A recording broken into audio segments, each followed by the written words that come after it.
आज का जो टॉपिक है वह ऑब्जेक्टिव क्वेश्चंस पर आधारित है, जिसमें हम भूगोल विषयों से संबंधित प्रश्नों को हल करते हैं, जो किसी भी परीक्षा के लिए काफी महत्वपूर्ण है।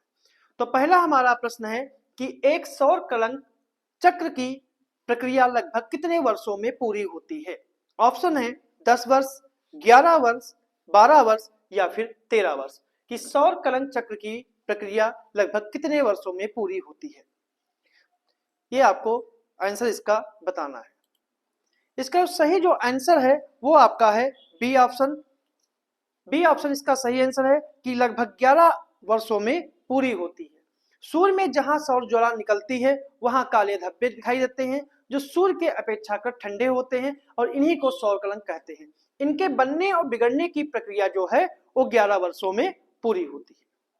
अगला हमारा प्रश्न है, बुध ग्रह के संदर्भ में कौन सा कथन सत्य नहीं है। बुध ग्रह के संदर्भ में कौन सा कथन सत्य नहीं है। ऑप्शन है, पहला है कि यह सौर मंडल का सबसे छोटा ग्रह है, दूसरा यह पृथ्वी से निकटतम ग्रह है, और तीसरा है यह सूर्य की परिक्रमा 88 दिनों में पूरी कर लेता है, और डी है इसका तापांतर जो है वो सभी ग्रहों से अधिक है। तो इसका जो सही ऑप्शन आपको चुनना है। इसका सही जो आंसर है वो आपका है बी, कि यह जो है वो पृथ्वी से निकटतम ग्रह है। ऐसा यह गलत है, क्योंकि पृथ्वी के जो निकटतम ग्रह हैं वो मंगल और शुक्र है, इसलिए जो है दूसरा ऑप्शन जो है गलत है।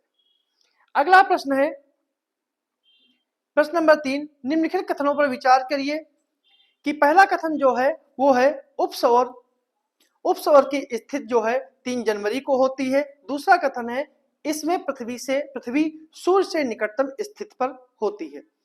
कौन सा कथन इसमें सही है? केवल एक, केवल दो, दोनों या फिर दोनों नहीं? दोनों नहीं। इसका सही जो आंसर है वो आपका है सी, इसके कथन जो है दोनों जो कथन है वो सही है। तो सी ऑप्शन जो है ये इसका सही है। उपसौर की दशा जो होती है वो पृथ्वी से 3 जनवरी को होती है, और उपसौर की दशा में पृथ्वी सूर्य से सबसे निकटतम स्थिति में होती है। अगला प्रश्न है प्रश्न नंबर 4 कि निम्नलिखित में से कौन सा देश मकर रेखा पर स्थित नहीं है। कौन सा देश मकर रेखा पर स्थित नहीं है? ऑप्शन है अर्जेंटीना, चिली, ब्राजील या फिर सूडान। तो कौन सा देश जो है वो मकर रेखा पर स्थित नहीं है, ये बताना है। तो इसका सही जो आंसर है वो आपका है डी ऑप्शन, सूडान। सूडान जो है वह मकर रेखा पर स्थित नहीं है। मकर रेखा जो है वो मकर रेखा पर अर्जेंटीना, चिली और ब्राजील से होकर गुजरती है, जबकि सूडान से होकर नहीं गुजरती है, इसलिए इसका डी ऑप्शन सही है। अगला प्रश्न है, निम्नलिखित में से कौन सी जलसंधि अंतरराष्ट्रीय तिथि रेखा के समांतर है? कौन सी जलसंधि जो है वो अंतरराष्ट्रीय तिथि रेखा के समांतर है? ऑप्शन है डोबर जलसंधि, कुक जलसंधि, डेविस जलसंधि या फिर बेरिंग जलसंधि। तो इसका सही जो आंसर है वह आपका है बेरिंग जलसंधि। बेरिंग जलसंधि जो है डी ऑप्शन जो है बेरिंग जलसंधि जो है अंतरराष्ट्रीय तिथि रेखा के समांतर गुजरती है। अगला प्रश्न है, निचले क्रस्ट और ऊपरी मेंटल के बीच की असंबद्धता को क्या कहते हैं? मोहो असंबद्धता, गुटेनबर्ग असंबद्धता, लेहमैन असंबद्धता या फिर रेपिटी असंबद्धता, क्या कहते हैं? इसका सही जो आंसर है वह है ए, मोहो असंबद्धता। ए ऑप्शन जो है वो इसका सही आंसर है। अगला प्रश्न है, निम्नलिखित कथनों पर विचार कीजिए। कूट पर आधारित प्रश्न है कि सूर्य से पृथ्वी की औसतन दूरी जो है वो 15 करोड़ किलोमीटर है। दूसरा है सूर्य से आने वाला प्रकाश पृथ्वी के सतह पर लगभग 8 मिनट में पहुंचता है, और तीसरा है चंद्रमा से आने वाला प्रकाश पृथ्वी तक लगभग 2.4 सेकंड में पहुंचता है। तो निम्नलिखित में से कौन सा कथन जो है वो सही है? कूट के आधार पर केवल 1 और 2 सही है, केवल 2 और 3 सही है, केवल 1 और 3 सही है, या फिर 1, 2, 3 तीनों सही है। तो इसका सही जो आंसर है वो आपका ए ऑप्शन जो है वो इसका सही है। ए ऑप्शन सही है, क्योंकि पृथ्वी जो तीसरा कथन इसलिए गलत है कि पृथ्वी पर चंद्रमा का प्रकाश जो है 2.4 सेकंड में नहीं बल्कि 1.2 सेकंड मतलब 1.2 सेकंड का समय लेते चंद्रमा का प्रकाश लेता है, इसलिए जो है तीसरा ऑप्शन जो हमारा गलत है। और इस प्रकाश को पृथ्वी तक आने के लिए सूर्य की जो दूरी है वो लगभग 15 करोड़ किलोमीटर है और पृथ्वी तक उसका प्रकाश आने में 8 मिनट 20 सेकंड का समय लगता है। और चंद्रमा की दूरी जो पृथ्वी से है वो है 3,84,365 किलोमीटर और उसका प्रकाश आने में 1.2 सेकंड का समय लगता है। अगला प्रश्न है कि भूप्रकृति में सर्वाधिक पाया जाने वाला तत्व है। ऑप्शन है ऑक्सीजन, सिलिकॉन, मैग्नीज या फिर निकेल। जो इसका सही जो आंसर है वो है पृथ्वी की प्रकृति में पाया जाने वाला जो सर्वाधिक तत्व है वो आपका है ए ऑप्शन ऑक्सीजन। ऑक्सीजन जो है वह पाया जाता है सबसे ज्यादा लगभग 46%। अगला प्रश्न है जानवरों, वनस्पतियों और सूक्ष्म जीवों के अवशेष किस प्रकार की चट्टानों में पाए जाते हैं। आपके ऑप्शन है आग्नेय चट्टान, अवसादी चट्टान, कायांतरित चट्टान या फिर अधिवितलीय चट्टानों में। तो इसका सही जो आंसर है वो है आपका अवसादी चट्टान। अगला प्रश्न है कि निम्नलिखित में से कथनों पर विचार कीजिए कि 5 अक्षांश से नॉर्थ से लेकर 5 अक्षांश साउथ नॉर्थ से लेकर 5 अक्षांश साउथ तक भूमध्य क्षेत्रीय प्रदेश रेखीय प्रदेश कहा जाता है। और दूसरा कथन है कि यहाँ ग्लोब का सर्वाधिक तापमान पाया जाता है और तीसरा है यहाँ सर्वाधिक वर्षा वाला क्षेत्र स्थित है। तो निम्नलिखित में से कौन सा कथन सत्य है। केवल एक, केवल दो, दोनों या फिर दोनों, तीनों कथन जो है वो सत्य है। तो इसका सही जो आंसर है वो आपका है ए, केवल एक जो है वो ही पूर्णतया सही है, क्योंकि यहाँ सूर्य की किरणें वर्ष भर लंबवत पड़ती हैं और यहाँ इसी क्षेत्र को भूमध्य रेखीय प्रदेश कहते हैं। इस कारण यहाँ का तापमान सर्वाधिक पाया जाता है। यहाँ पर सर्वाधिक वर्षा की अत्यधिक मात्रा के साथ साथ बादलों के अपेक्षा पर कम मिलती है, इसलिए इसका ऑप्शन जो है वो आपका ए है, केवल एक जो है वो सही है, बाकी यहाँ जो है वो गलत है। अगला प्रश्न है कि पार्थिव ऊष्मा की वायुमंडल से धरातलीय सतह को पुनः वापस करने वाली विकिरण प्रक्रिया क्या कहलाती है। ऑप्शन है अनुलोम विकिरण, प्रतिलोम विकिरण, लघुतरंगी विकिरण या इनमें से कोई नहीं। इसका सही जो आंसर है वो आपका है बी ऑप्शन प्रतिलोम वितरण। सही आंसर जो है वो बी ऑप्शन प्रतिलोम वितरण। और इसी प्रक्रिया के द्वारा पृथ्वी की सतह और निचले वायुमंडल का तापमान बना रहता है, इसी को हरित गृह प्रभाव भी कहते हैं। अगला प्रश्न है निम्नलिखित में से कौन सी सतह अधिकतम एल्बिडो उत्पन्न करती है।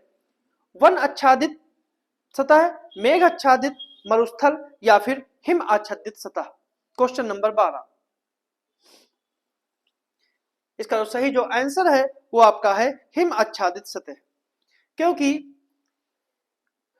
क्योंकि कुल सतह पर प्राप्त कुल ऊर्जा जिस अनुपात में परावर्तन हो जाता है उसी को एल्बिडो कहते हैं। पृथ्वी का औसत एल्बिडो 30% है और हिम आच्छादित क्षेत्र जो है वो उसका 70 से 90% ऊष्मा को परावर्तित कर देता है। अगला प्रश्न है कि निम्नलिखित में से किस क्षेत्र की आर्द्रता सर्वाधिक होती है। प्रश्न नंबर 13 कि निम्नलिखित में से किस क्षेत्र की आर्द्रता सर्वाधिक होती है। भूमध्य रेखीय प्रदेश, उपोष्ण उच्च दाब क्षेत्र, उपोष्ण निम्न दाब क्षेत्र या फिर ध्रुवीय क्षेत्र। इसका सही जो आंसर है वो आपका है भूमध्य रेखीय प्रदेश। यहाँ की सूर्य की किरणें जो हैं वो लंबवत पड़ती हैं, इसलिए यहाँ पर सबसे ज्यादा सर्वाधिक आर्द्रता होती है। अगला प्रश्न है प्रश्न नंबर 14 कि भूमध्य रेखीय वर्षा पेटी के बारे में निम्नलिखित में से कौन सा कथन सत्य नहीं है। ऑप्शन है कि इसका विस्तार मुख्य भूमध्य रेखा के दोनों ओर 10 डिग्री अक्षांश के रेखाओं के बीच है। दूसरा है यहाँ केवल संवहनी वर्षा होती है। तीसरा, यहाँ वर्षा की मात्रा 175 सेंटीमीटर तक अंकित की जाती है। और चौथा है, यह प्रदेश अंतरा उष्णकटिबंधीय अभिसरण के अंतर्गत आता है। तो इसका कौन सा ऑप्शन जो है वो सही नहीं है। तो इसका सही जो आंसर है, इसका सही जो आंसर है वह आपका है बी ऑप्शन, यहाँ केवल संवहनी वर्षा होती है। इसके लिए जो है वो सही नहीं है। बाकी जो कथन दिए गए हैं वो पूर्णतया सही है, क्योंकि यहाँ पर पर्वतीय वर्षा होती है। भूमध्य रेखा पेटी वर्षा में अधिकतम संवहन प्रकार, लेकिन जो इसमें दिया गया है भूमध्य रेखी पेटी के बारे में, तो यहाँ पर पर्वतीय वर्षा भी होती है। अगला प्रश्न है, इटली की जलवायु को निम्नलिखित में से किस वर्गीकरण के अंतर्गत रखा गया है? सवाना जलवायु, शीतोष्ण मानसूनी जलवायु, मानसूनी जलवायु, उष्ण मानसूनी जलवायु, या फिर भूमध्य सागरीय जलवायु। तो इसका सही जो आंसर है वो आपका है डी, भूमध्य सागरीय जलवायु। भूमध्य सागरीय जलवायु, डी ऑप्शन जो है वो सही है। डी ऑप्शन इसका सही है। इटली की जलवायु है, क्योंकि जो भूमध्य सागरीय जलवायु है वह 30 अक्षांश से। अगला प्रश्न है कि पूर्वी ऑस्ट्रेलियाई धारा निम्न में से किस महासागर से संबंधित है? इसका सही जो आंसर अटलांटिक महासागर, हिंद महासागर, प्रशांत महासागर, या फिर आर्कटिक महासागर। तो इसका सही जो आंसर है वो आपका है सी ऑप्शन, प्रशांत महासागर। प्रशांत महासागर से यह संबंधित है। यह एक गर्म जलधारा है, ठीक है, और जबकि पश्चिमी ऑस्ट्रेलियाई धारा जो है वह एक ठंडी जलधारा है और वह हिंद महासागर से संबंधित है। अगला प्रश्न है कि निम्नलिखित में से कौन सी भू आकृति पवन की निक्षेपण क्रिया से बनती है? ऑप्शन है बरखान, बजादा, ड्रमलिन, या फिर बालुका। इसका सही जो आंसर है वो है C option, C option drumlin. अगला प्रश्न है, कार्स्ट स्थलाकृत का निर्माण होता है हिमनद के द्वारा, प्रवाही जल के द्वारा, पवन के द्वारा, या फिर भूमिगत जल के द्वारा। इसका सही जो आंसर है वो आपका है भूमिगत जल के द्वारा। अगला प्रश्न है हमारा कि जब नदियां अपरदन प्रक्रिया के द्वारा अपने आधार तल को प्राप्त करती हैं, आधार तल को प्राप्त करती हैं, तो वो किस प्रकार का मैदान का निर्माण करती है? ऑप्शन है पटल विरूपणी मैदान, संप्राय मैदान, कार्स्ट मैदान, या फिर लोयस का मैदान। तो इसका सही जो आंसर है क्वेश्चन नंबर 19 वो है आपका ऑप्शन बी, मतलब कि संप्राय मैदान का निर्माण करती हैं, इसलिए इसका बी ऑप्शन जो है वो सही है। अगला प्रश्न है प्रश्न नंबर 20 कि ज्वालामुखी के संदर्भ में कथनों पर विचार करिए। कि ज्वालामुखी के संबंध में विचार करना है कि पहला है लावा में सिलिका की मात्रा कम होने पर उद्गार प्रायः शांत होते हैं और हवायन तुल्य ज्वालामुखी सर्वाधिक विनाशकारी होते हैं, और तीसरा है हवायन ज्वालामुखी में लावा की प्रकृति क्षारीय होती है। तो इसमें कथन के स्थान पर कौन सा ऑप्शन जो है वो सही है, ये आपको देखना है कि 1 और 2 सही है, 2 और 3 सही है, 1 और 3 सही है, या फिर तीनों जो हैं वो सही है, कि तीनों जो हैं वो सही है। तो इसका सही जो आंसर है वो आपका सी, केवल 1 और 3 जो सही है, दूसरा कथन है वो गलत है, क्योंकि मैग्मा में सिलिका की मात्रा अधिक होने पर उद्गार जो होते हैं वो विस्फोटक होते हैं, इसलिए विस्फोटक होते हैं। और ज्वालामुखी विस्फोट के संदर्भ में पिलियन तुल्य ज्वालामुखी को जो हवायन तुल्य लिखा है के स्थान पर अगर पिलियन तुल्य होता तो ये ऑप्शन भी सही होता। इसलिए पिलियन तुल्य ज्वालामुखी जो होते हैं वो सर्वाधिक विनाशकारी होते हैं, ना कि हवायन तुल्य। अगला प्रश्न है कि निम्नलिखित में से कौन सा सर्वाधिक ज्वालामुखी से प्रभावित क्षेत्र है? प्रश्न नंबर 21, महाद्वीपीय, मध्य महाद्वीपीय पेटी, परिप्रशांत महासागरीय मेखला, मध्य अटलांटिक मेखला, या अंतरा प्लेटी ज्वालामुखी क्षेत्र। तो इसका सही जो आंसर है वो आपका है बी ऑप्शन, प्रशांत महासागरीय मेखला, मतलब बी ऑप्शन जो है इसका सही है। अगला प्रश्न है, कथनों पर विचार करना है कि भूकंप की तीव्रता का मापन रिएक्टर स्केल पर किया जाता है और वह स्थान जहां पर भूकंप का अनुभव सबसे पहले किया जाता है उसे भूकंपी केंद्र कहते हैं। कोड के आधार पर चयनित करना है कि केवल एक, केवल दो, दोनों या दोनों नहीं।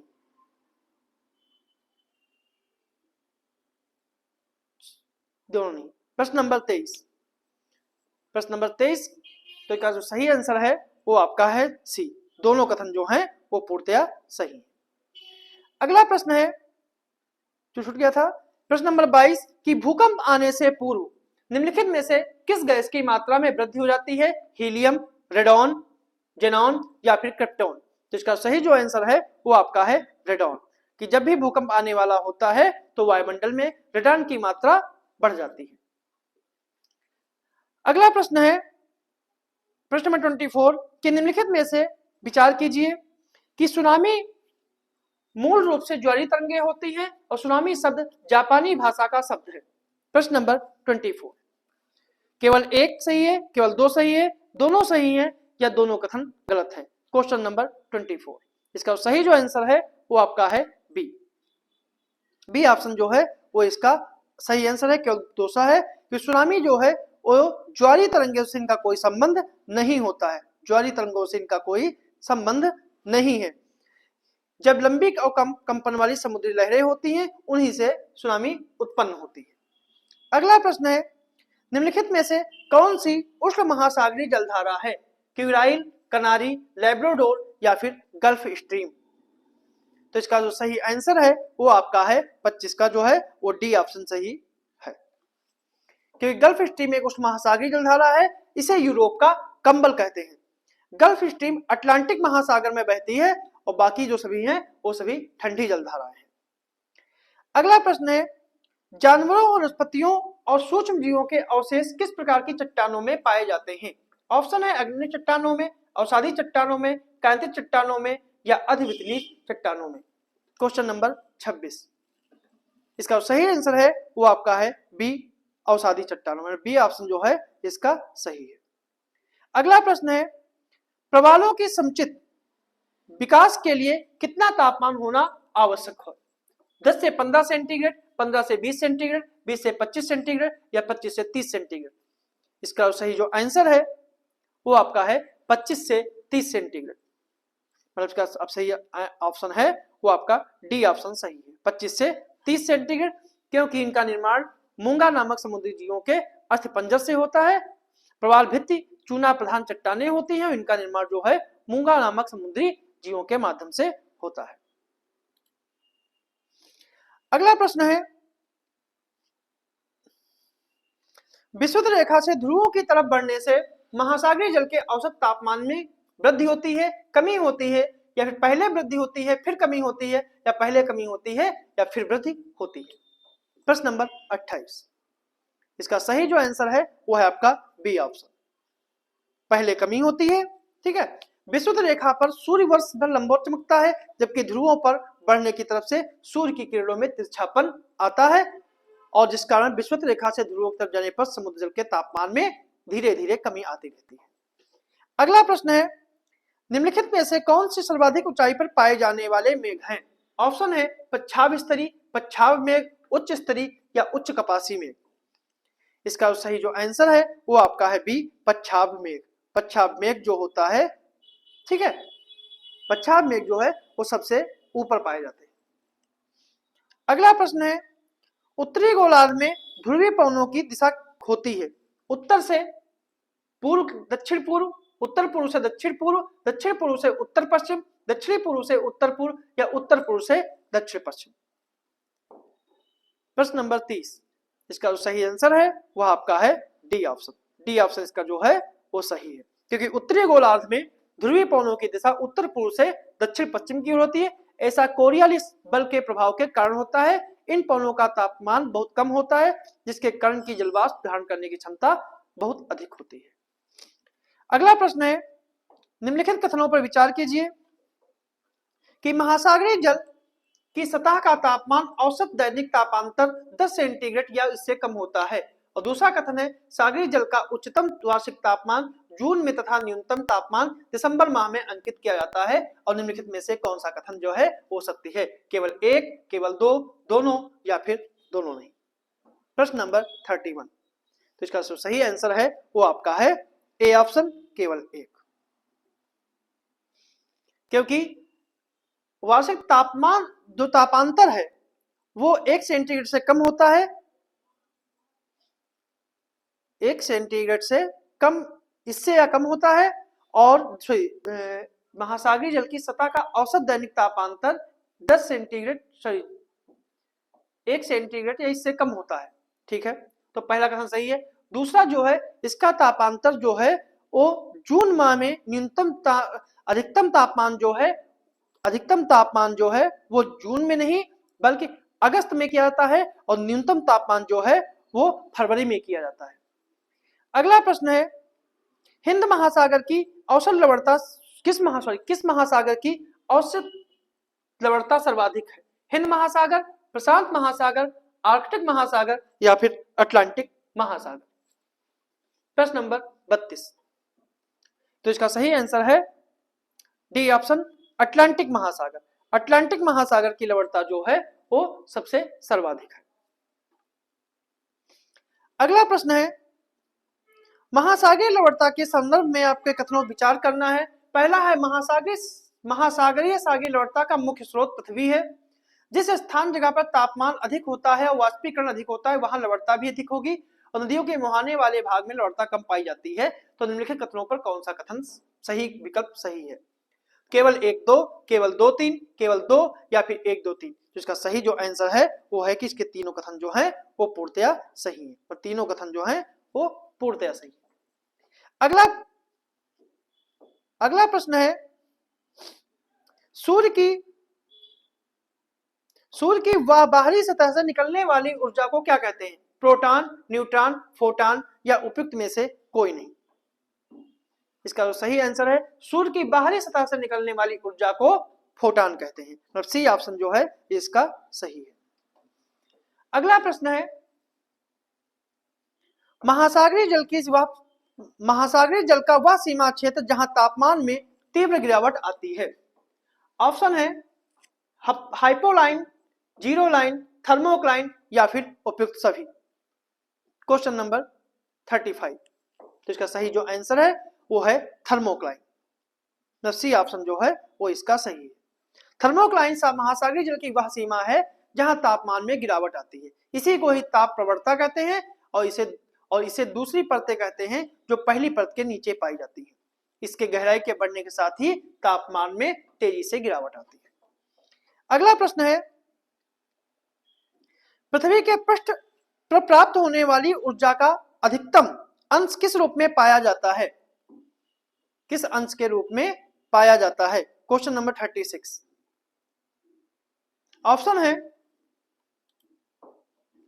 ऑप्शन इसके हैं दीर्घ तरंगदैर्घ्य के रूप में, लघु तरंगदैर्घ्य के रूप में, मध्यम तरंगदैर्घ्य के रूप में या फिर उपयुक्त में से कोई नहीं। इसका सही जो आंसर है वो आपका है बी ऑप्शन, लघु तरंगदैर्घ्य के रूप में। अगला प्रश्न है, निम्नलिखित में से कौन सा कथन असत्य है? महासागरों का, क्वेश्चन नंबर 37, महासागरों का उच्चतम तापमान सदैव उनकी ऊपरी सतहों पर होता है। और दूसरा है, सामान्यतया गहराई के साथ तापमान में कमी होने लगती है। और तीसरा है, सामान्य रूप से सागरीय लवणता को प्रति 1000 ग्राम जल में स्थित लवण की मात्रा 0% के रूप में दर्शाया जाता है, और समुद्र का क्वथनांक सामान्य रूप से निम्न ही रहता है।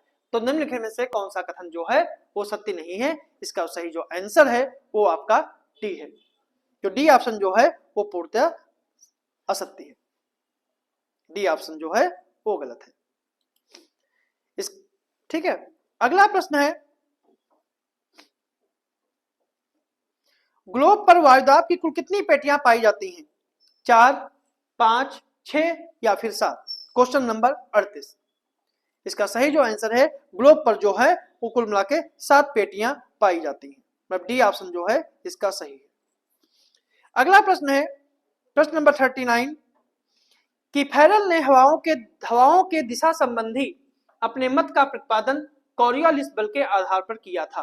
दूसरा है, जिस दिशा में हवाएं प्रायः वर्ष भर चला करती हैं उन्हें स्थायी पवन कहते हैं। तीसरा है पवनें उच्च वायुदाब क्षेत्र से निम्न वायुदाब क्षेत्र की तरफ चलती हैं। और चौथा है फेरल के नियम के अनुसार धरातल पर स्वतंत्र रूप से चलने वाली सभी हवाएं पृथ्वी की गति के कारण उत्तरी गोलार्ध में बाईं ओर तथा दक्षिणी ओर मुड़ जाती हैं। तो कौन सा कथन जो है वो असत्य है? Question number 39। इसका जो सही आंसर है वो आपका है डी ऑप्शन जो है वो असत्य है। वो असत्य इसलिए है क्योंकि दक्षिणी गोलार्ध में बाईं ओर मुड़ जाती हैं और उत्तरी गोलार्ध में दाहिनी ओर मुड़ जाती हैं, इसलिए चौथा ऑप्शन जो है वो गलत है, बाकी जो है वो पूर्णतया सही है।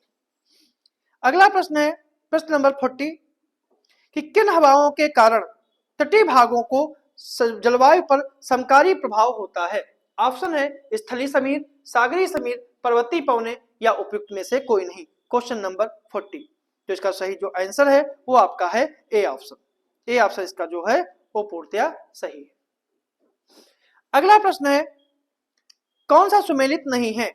एक तरफ पवन है, एक तरफ क्षेत्र है कि सिराको हवा कहाँ है, विली विली कहाँ है, फान कहाँ है और विलजट कहाँ है? तो इसका सही जो आंसर है वो है ए ऑप्शन जो है वो गलत है, सुमेलित नहीं है, क्योंकि सिराको हवा है वह गिनी से संबंधित नहीं है, और सिराको हवा गिनी से संबंधित नहीं है, यह सहारा मरुस्थल के आसपास बहती है। इसी को मिस्र में खमसिन, लीबिया में गिबली, ट्यूनीशिया में चिली इत्यादि के नाम से बनाते हैं। और सिराको जो है वह लाल रेत बालू की मात्रा भी इसमें अधिक पाई जाती है, और जब ये हवा भूमध्य सागर से गुजर जाती है तो उनमें नमी आ जाती है। अगला प्रश्न है कि वायु के जिस तापमान पर जल अपनी गैसीय अवस्था से तरल अवस्था में प्राप्त कर लेता है तो उसे क्या कहते हैं? हिमपात, पाला, ओसांक या फिर संघनन? तो इसका सही जो आंसर है वो आपका है सी ऑप्शन, ओसांक। जिस तापमान पर जल अपनी गैसीय अवस्था से तरल अवस्था में आ जाता है तो उसे ओसांक कहते हैं। अगला प्रश्न है निम्नलिखित में से किस क्षेत्र पर पूरे वर्ष बाहर वर्षा होती है? भूमध्य रेखीय, उष्णकटिबंधीय, केवल ध्रुवीय क्षेत्र या ए बी दोनों सही है? तो इसका सही जो आंसर है वो आपका है ए ऑप्शन जो है वो इसका सही है, बाकी जो है वो गलत है।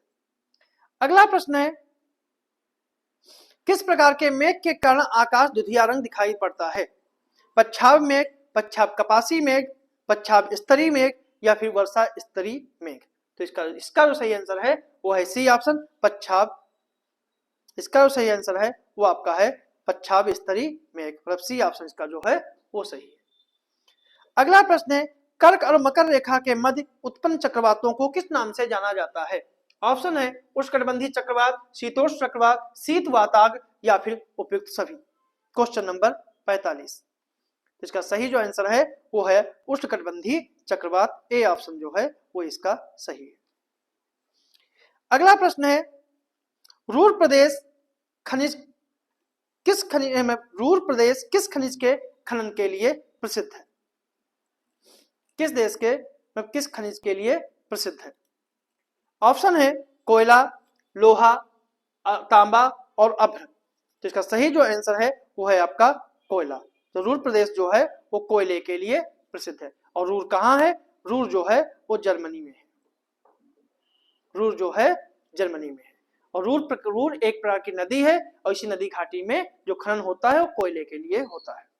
अगला प्रश्न है चिक्विकमाटा किस खनिज के लिए विश्व प्रसिद्ध है? प्राकृतिक गैस, कोयला, तांबा या फिर बॉक्साइट? तो इसका सही जो आंसर है वो आपका है चिक्विकमाटा जो है वो तांबे के लिए प्रसिद्ध है। ठीक है, तांबे उत्पादन में पहला स्थान चिली का है, दूसरा पेरू का है और तीसरा स्थान चीन का है। तांबे का जो प्रमुख जमाव है वो एंडीज पर्वत के पश्चिमी ढाल के सहारे पेरू और चिली के मध्य फैला हुआ है। अगला प्रश्न है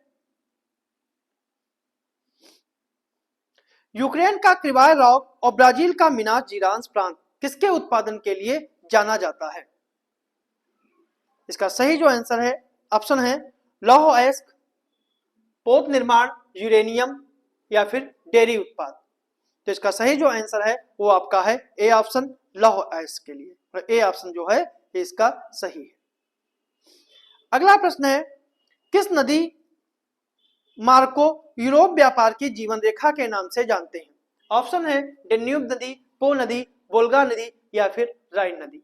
जिसका सही आंसर है वो आपका है डी, राइन नदी। यूरोप की व्यापार की जीवन रेखा इसी को कहते हैं।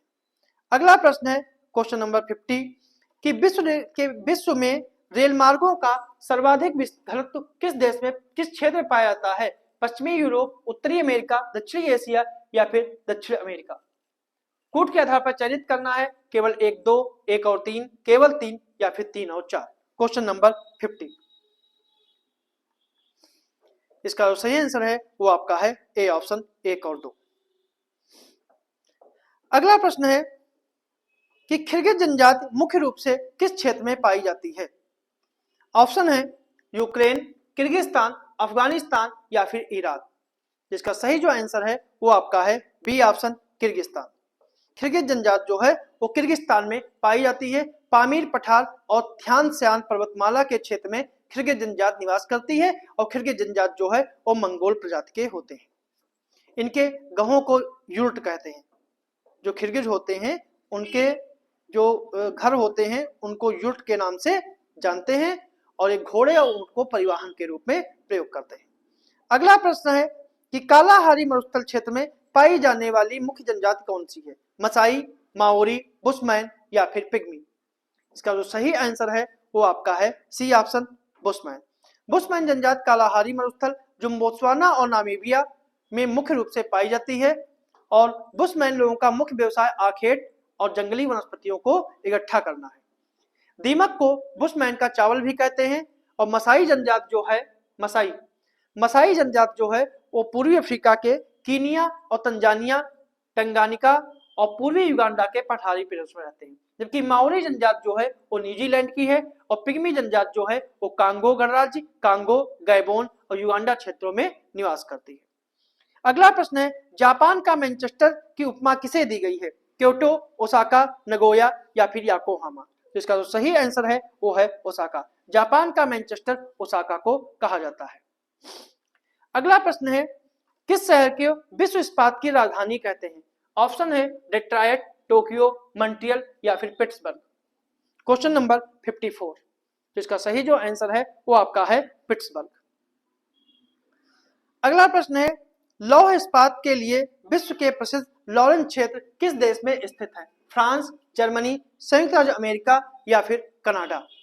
इसका सही जो आंसर है वो आपका है ए, फ्रांस। फ्रांस में लॉरेंस क्षेत्र जो है वो लौह इस्पात के लिए प्रसिद्ध है, और फ्रांस का पेरिस औद्योगिक क्षेत्र के अंतर्गत आता है। ठीक है। अगला प्रश्न है प्रश्न नंबर 56 कि गेहूं की सबसे बड़ी मंडी किस देश में स्थित है?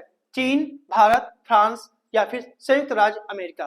गेहूं की मंडी, प्रश्न नंबर 56, इसका सही जो आंसर है वो आपका है डी ऑप्शन, यूएसए। शिकागो जो है वो अमेरिका का सबसे विख्यात शहर है, जहां विश्व का सबसे बड़ा रेलवे जंक्शन और सुअर मांस का सबसे बड़ा केंद्र और गेहूं की सबसे बड़ी मंडी, तीनों यही है, अमेरिका का शिकागो शहर। अगला प्रश्न है, संयुक्त राज्य अमेरिका का सिलिकॉन वैली कहां स्थित है? शिकागो, सैन फ्रांसिस्को, न्यूयॉर्क या फिर वाशिंगटन डीसी? इसका सही आंसर है वो आपका है सैन फ्रांसिस्को। बी ऑप्शन जो है ये इसका सही आंसर है। अगला प्रश्न है, विश्व का लगभग 90% चावल किस क्षेत्र में होता है? ऑप्शन है पश्चिमी यूरोप, संयुक्त राज्य अमेरिका और मध्य अमेरिका, पूर्वी चीन या दक्षिणी पूर्वी एशिया में? तो इसका सही जो आंसर है वो आपका है डी, दक्षिणी पूर्वी एशिया में। डी ऑप्शन का जो है वो सही है। अगला प्रश्न है, गेहूं, चावल, मूंगफली, गन्ने के वैश्विक उत्पादन में दूसरा स्थान किसका है? भारत, चीन, अमेरिका या फिर ऑस्ट्रेलिया? क्वेश्चन नंबर 59, इसका सही जो आंसर है वो आपका है ए, भारत। जबकि गेहूं, चावल, मूंगफली, गन्ने के वैश्विक उत्पादन में भारत का दूसरा स्थान है, जबकि गेहूं, चावल, मूंगफली के वैश्विक उत्पादन में पहला स्थान जो है वो चीन का है, जबकि गन्ने में वैश्विक उत्पादन में पहला स्थान ब्राजील का है। अगला प्रश्न है, यह मृदा अधिक तापमान और कम वर्षा वाले क्षेत्रों में होती है तथा इसमें ह्यूमस की मात्रा कम एवं प्रकृति में क्षारीय मिट्टी है कहलाती है। इसमें कौन से ऑप्शन सही है? दोमट मिट्टी, लेटराइट मिट्टी, मरुस्थलीय मिट्टी या फिर कपासी मिट्टी। इसका सही जो आंसर है वो आपका है सी, मरुस्थलीय मिट्टी। सी ऑप्शन जो है वो सही है। अगला प्रश्न है, बहुत छोटे जोतों के साथ 2 या 3 फसलों और भली भांति उन्नत पशुपालन किस प्रकार की कृषि का गुण है? निर्वाह कृषि, स्थानांतरित कृषि, वाणिज्य कृषि या फिर गहन कृषि। तो इसका सही जो आंसर है वो आपका है गहन कृषि। जब डी ऑप्शन जो है वो पूर्णतया सही है। अगला प्रश्न है, दक्षिण अमेरिका का सबसे ऊंचा शिखर कौन सा है? माउंट मैककिले, माउंट एकांगुआ, किलिमंजारो या फिर एटलस। तो इसका सही जो आंसर है वो आपका है माउंट एकांगुआ। माउंट एकांगुआ जो है वो सबसे ऊंचा स्थल है और यह इंडीज पर्वतमाला में स्थित है और यह दक्षिण अमेरिका के अर्जेंटीना देश में स्थित है। माउंट मैककिले जो है वो उत्तरी अमेरिका का सबसे ऊंचा शिखर है और किलिमंजारो जो है वो अफ्रीका महाद्वीप का सबसे ऊंचा शिखर है जो तंजानिया में स्थित है। अगला प्रश्न है, दस्ते कबीर और दस्ते लुट।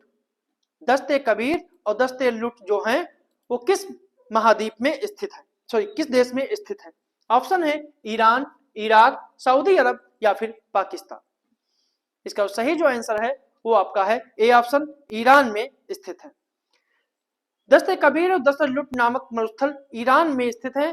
अल नफूद और रब अल खाली, अल नफूद और रब अल खाली जो हैं वो अरब सऊदी अरब में स्थित है।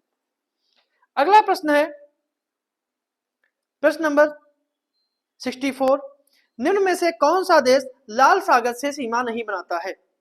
ऑप्शन है सऊदी अरब, यमन, जिबूती या फिर लीबिया। इसका सही जो आंसर है वो आपका है डी, लीबिया। क्योंकि लाल सागर से सऊदी अरब, यमन, मिस्र, सूडान, इरिट्रिया और जिबूती ये लाल सागर से सीमा बनाते हैं, जबकि लीबिया जो है वो भूमध्य सागर से सीमा बनाते हैं। भूमध्य सागर की अगर बात करें तो भूमध्य सागर से Spain, France, Monaco, Italy, Greece, Malta, मिस्र, Tunisia, Algeria, Morocco, Syria, Lebanon, Israel, Cyprus और तुर्की जो देश हैं वो भूमध्य सागर से सीमा बनाते हैं। अगला प्रश्न है, यूराल और वोल्गा नदी किस सागर में आकर मिल गिरती हैं? ऑप्शन है काला सागर, भूमध्य सागर, कैस्पियन सागर या फिर लाल सागर। लाल सागर। इसका सही जो आंसर है वो आपका है सी, कैस्पियन सागर। C option Caspian. कैस्पियन सागर यूरोप और एशिया की सीमा पर स्थित है। यूराल और वोल्गा नदी कैस्पियन सागर में आकर ही मिल गिरती हैं। यह विश्व की सबसे खारे पानी की झील है और कैस्पियन सागर से रूस, ईरान, अजरबैजान, कजाकिस्तान और तुर्कमेनिस्तान देश स्थित है। अगला प्रश्न है, निम्नलिखित में से कौन सा सुमेलित नहीं है? बगदाद, टिग्रिस नदी, बान, राइन नदी, न्यूयॉर्क, हडसन नदी, वियना, स्वान नदी। जो इसका सही जो सुमेलित नहीं है वो सही आंसर जो है वो आपका है डी ऑप्शन, वियना जो है वो डेन्यूब नदी के किनारे है। डेन्यूब नदी के किनारे है, जबकि स्वान नदी जो है, स्वान नदी के किनारे जो है ऑस्ट्रेलिया का पर्थ शहर स्थित है। ऑस्ट्रेलिया का पर्थ शहर स्थित है स्वान नदी के किनारे और वियना जो है वो डेन्यूब नदी के किनारे स्थित है। अगला प्रश्न है, निम्नलिखित कथनों पर विचार कीजिए। डाउन्स ऑस्ट्रेलिया में स्थित घास के मैदान है और यह एक उष्णकटिबंधीय घास का मैदान है। इसमें कौन सा आंसर सही है? केवल एक, केवल दो, दोनों गलत या फिर दोनों सही। तो इसका जो सही आंसर है वो आपका है ए ऑप्शन, केवल एक। केवल एक, क्योंकि डाउन्स जो है ऑस्ट्रेलिया के मर्रे डार्लिंग बेसिन में पाया जाने वाला मैदान है। यह एक शीतोष्ण घास का मैदान है। यहाँ पर मरीनो भेड़ के बड़े बड़े बाड़े पाए जाते हैं और यहाँ कंगारू भी बहुत अधिक मात्रा में पाए जाते हैं। अगला प्रश्न है, बाल्टिक सागर को उत्तरी सागर से कौन सी नहर जोड़ती है? ऑप्शन है पनामा नहर, सुएज नहर, कील नहर या उपयुक्त में से कोई नहीं। तो इसका सही आंसर है कि बाल्टिक सागर और उत्तरी सागर को कील नहर जोड़ती है। सी ऑप्शन जो है वो पूर्णतया सही है। अगला प्रश्न है, होन्शु जापान के द्वीपों का उत्तर से दक्षिण की ओर, मतलब उत्तर से दक्षिण की ओर, उत्तर से दक्षिण की ओर इनका क्रम बताना है कि इनका क्या क्रम है। होन्शु, होक्काइडो, शिकोकू, क्यूशू कि किसका जो है उत्तर से दक्षिण की ओर सही क्रम है। प्रश्न नंबर 69, इसका सही क्रम है, सबसे पहले होक्काइडो आता है, फिर उसके बाद होन्शु, फिर शिकोकू और फिर क्यूशू द्वीप आता है। और जापान को ही सूर्योदय का देश कहते हैं। अगला प्रश्न है, प्रश्न नंबर 70, निम्न में से कौन सा एक देश मध्य एशिया का भाग नहीं है? कजाकिस्तान, तुर्कमेनिस्तान, अफगानिस्तान या फिर उज्बेकिस्तान। प्रश्न नंबर 70, तो इसका सही आंसर है वो आपका है सी ऑप्शन, अफगानिस्तान। अफगानिस्तान जो है वो दक्षिण एशिया का भाग है, ना कि मध्य एशिया का। अगला प्रश्न है, निम्न में से कौन सी जल संधि भूमध्य सागर और अटलांटिक महासागर को जोड़ती है? डेनमार्क की संधि, जिब्राल्टर की जल संधि, नॉर्थ चैनल या फिर डोवर जल संधि। प्रश्न नंबर 71, इसका सही आंसर है वो आपका है बी ऑप्शन, जिब्राल्टर की जल संधि। अगला प्रश्न है,